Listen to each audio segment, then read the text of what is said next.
Dude, that was so sick. That couldn't have gone better.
Yeah.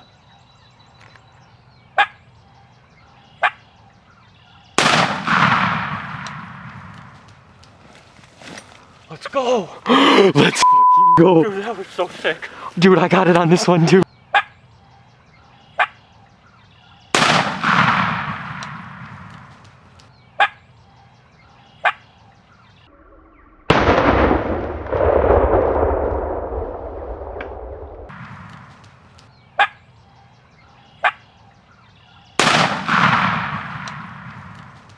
awesome. Dude, that was so fucking That cool. was awesome. Oh, That was awesome. burnt down, man.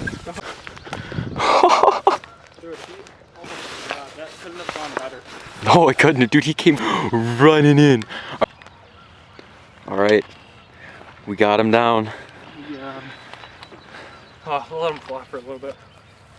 Oh, yeah. Look at that. Third year bird for sure. Man is strapped. That would hurt. Well, he did hurt my decoy. I'm gonna tell you how it happened. Hell yeah.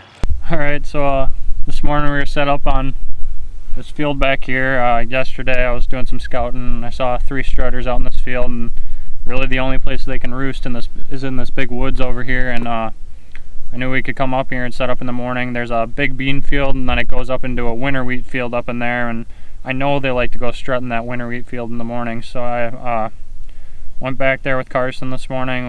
We set up, found a couple little trees. We had some good like marsh cover actually, and they were gobbling on the roost. It sounded like there were 3 or 4 of them back there and gobbling their heads off at basically a pin drop. And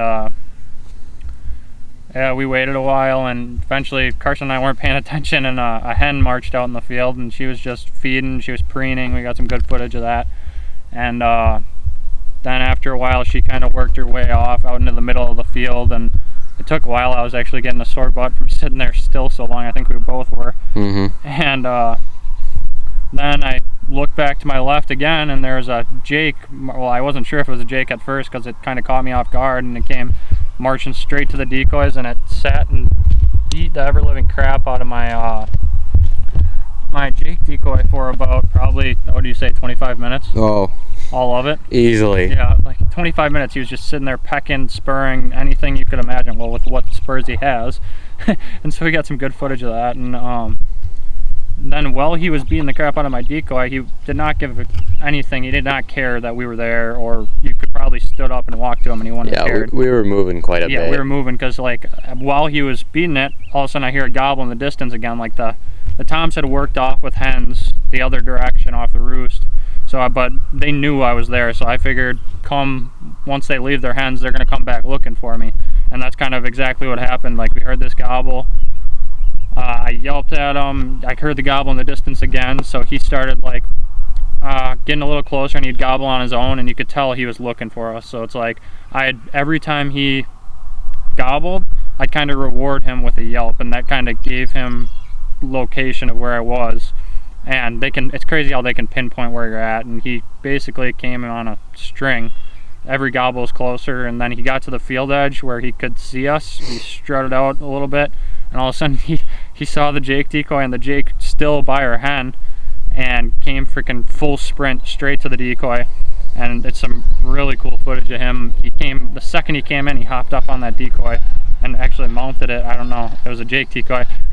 And he kind of messed with it, pecked at it for a little while. I was actually trying to get him to stick his head up for quite a while and get off that decoy, but it took a while for me to actually get a shot at him. And then he got like a foot away from the decoy, and we were close enough where my pattern wasn't going to be very wide at that point, so I decided to take the shot and I smoked him. But it's a real nice bird. He's got 1.5 inch spurs-ish, and I'd say probably about a 10-inch beard. I'll get the measurements on it later, but really cool hunt. You can definitely tell he's a warrior. He's got his missing feather, and like with how sharp his spurs are and stuff, he's been fighting, I know it.